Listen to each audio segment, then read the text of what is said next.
Brought to you by the Office of Career Development and Calling at Bethel University, this presentation is for education majors and will be focused on teaching you how to construct a resume for your industry.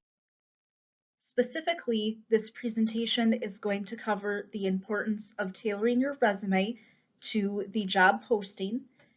We will cover how applicant tracking systems affect how your resume should be structured, and we'll walk through an example of how to build your resume from beginning to end. We'll begin by talking about the importance of tailoring your resume. Your resume is your ticket into an interview, and most employers have an idea of the type of candidate they are wanting to hire for the job opportunity. In addition, most employers are only reviewing resumes for around 6 seconds to 1 minute. So you want to make sure that your resume is communicating your skills and qualifications in a manner that makes the recruiter or HR person reviewing your resume want to learn more about you.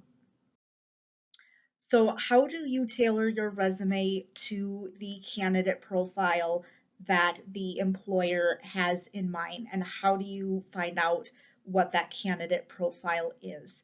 Well, you're going to want to look through the job description itself and notice what is listed first in each section of the description.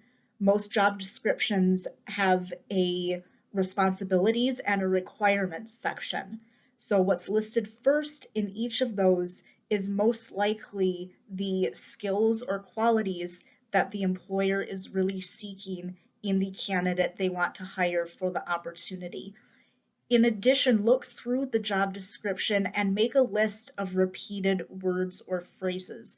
These also most likely make up the profile of the candidate that the employer is seeking to hire. Other areas of the job posting to pay attention to are to see what hard skills are listed. These are usually technical skills that you will learn through experience.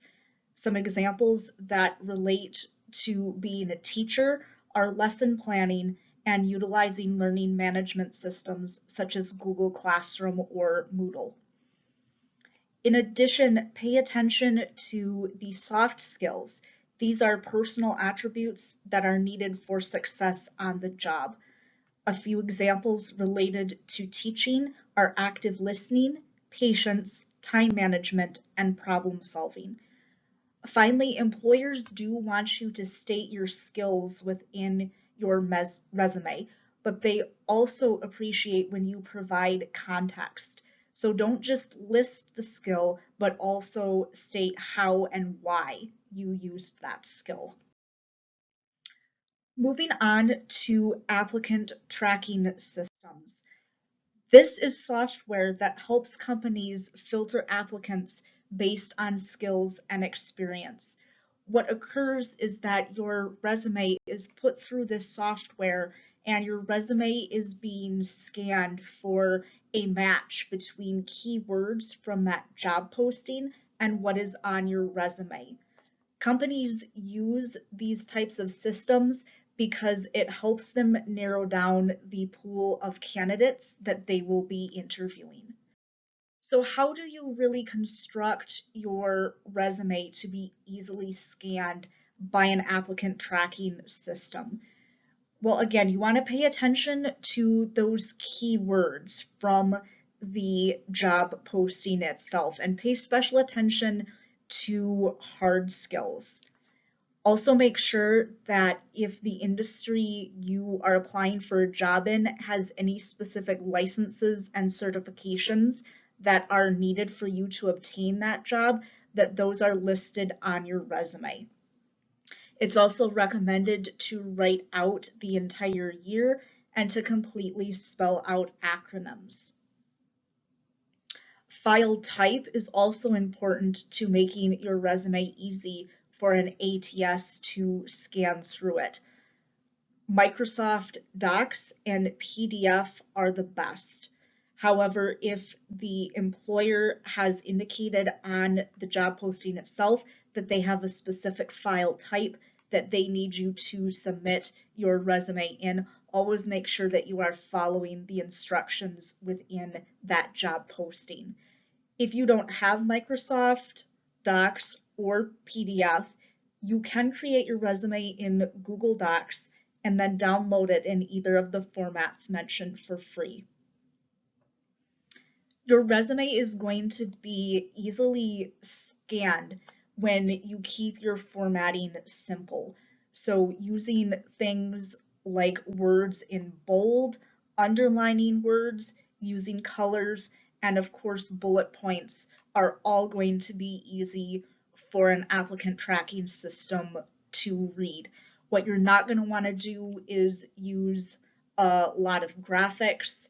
Columns can also be difficult for an applicant tracking system to read, and this is not the time to use a creative heading like the most important things I want you to know about me. You're going to want to keep your headings to easy to understand things such as field experience, related work experience, additional work experience, education, for examples.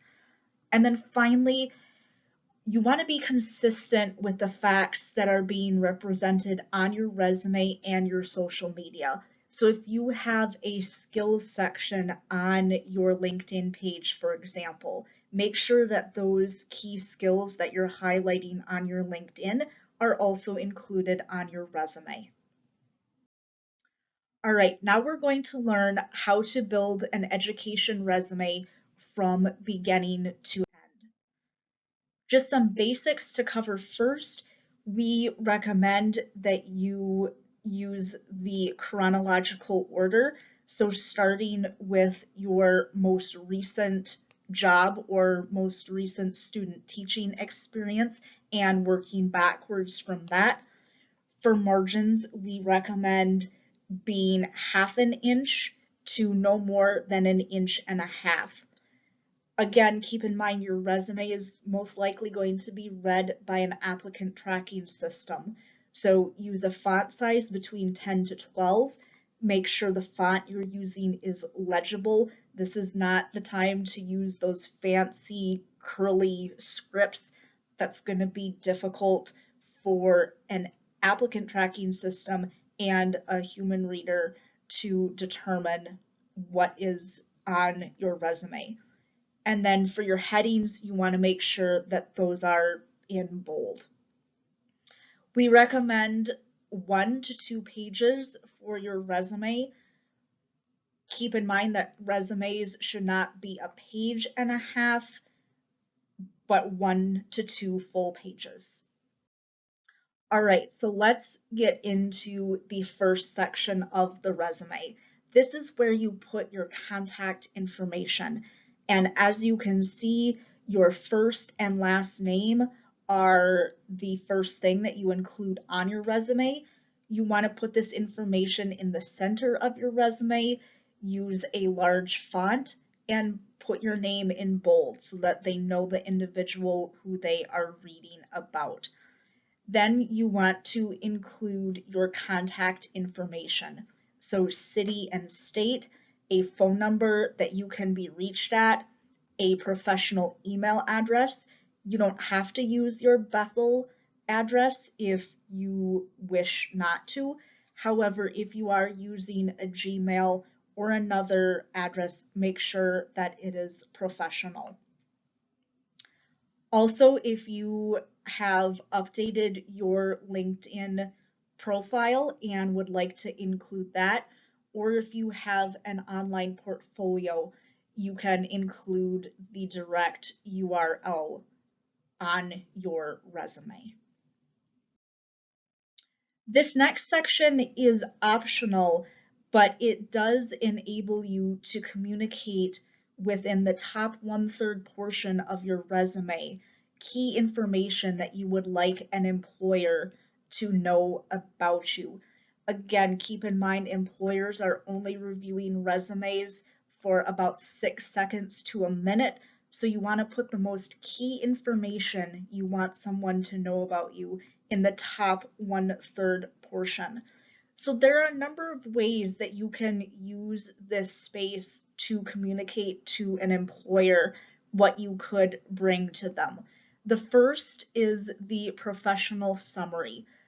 This is sentence form, usually about 2 to 4 sentences in this section, in which you are outlining what you can provide to an employer. In the past, this section used to be known as an objective. An objective is no longer utilized because an objective was saying what you wanted to provide to an employer. Instead, since employers are now spending such a short amount of time on a resume, you want to use a professional summary if desired, again, to communicate what you could provide to an employer.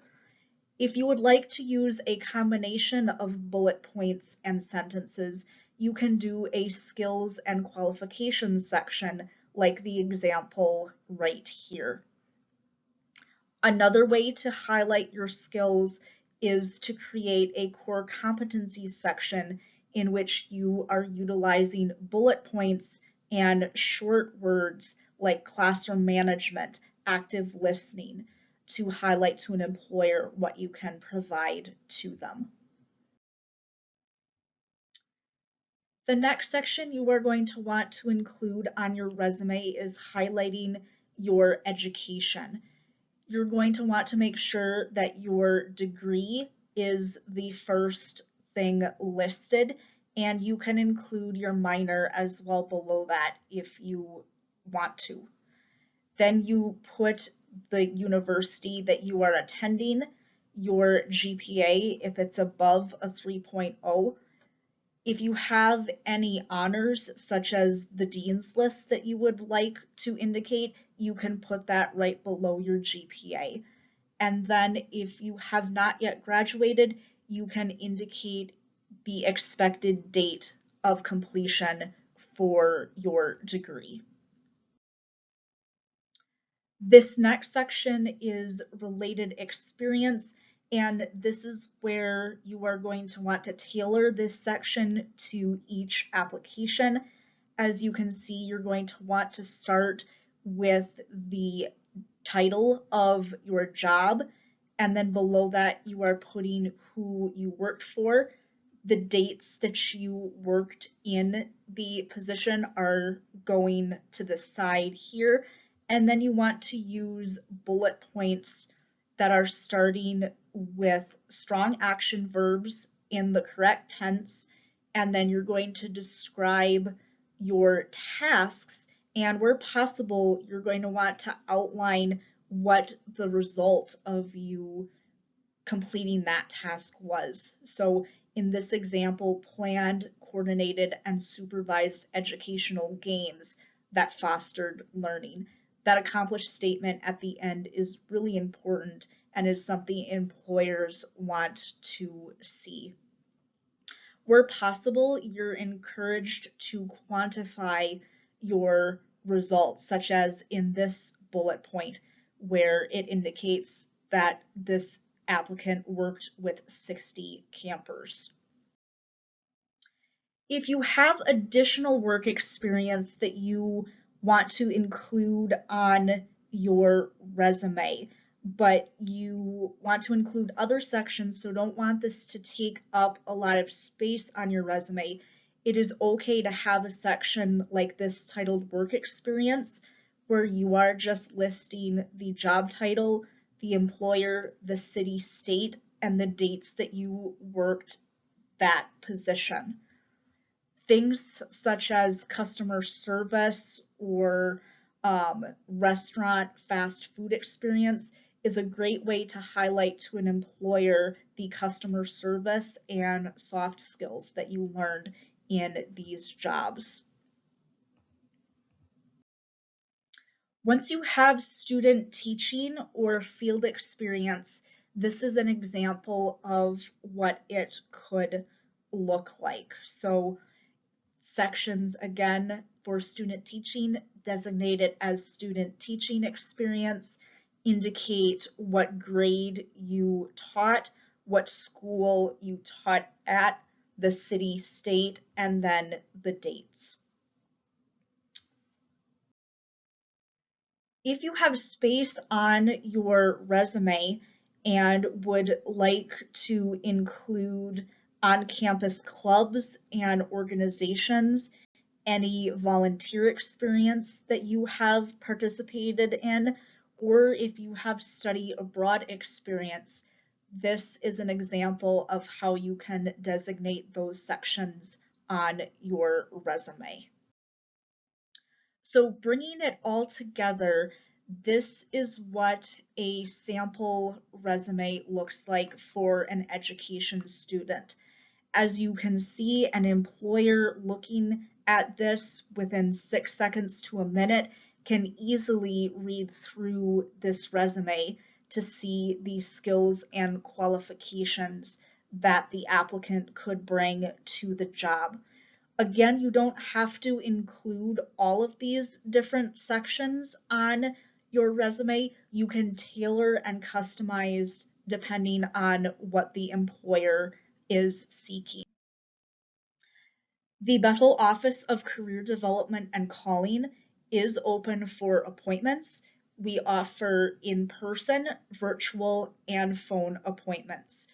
You can schedule an appointment through Handshake, and if you don't yet have a Handshake account set up, you can go to bethel.joinhandshake.com and use your Bethel login information. Thank you.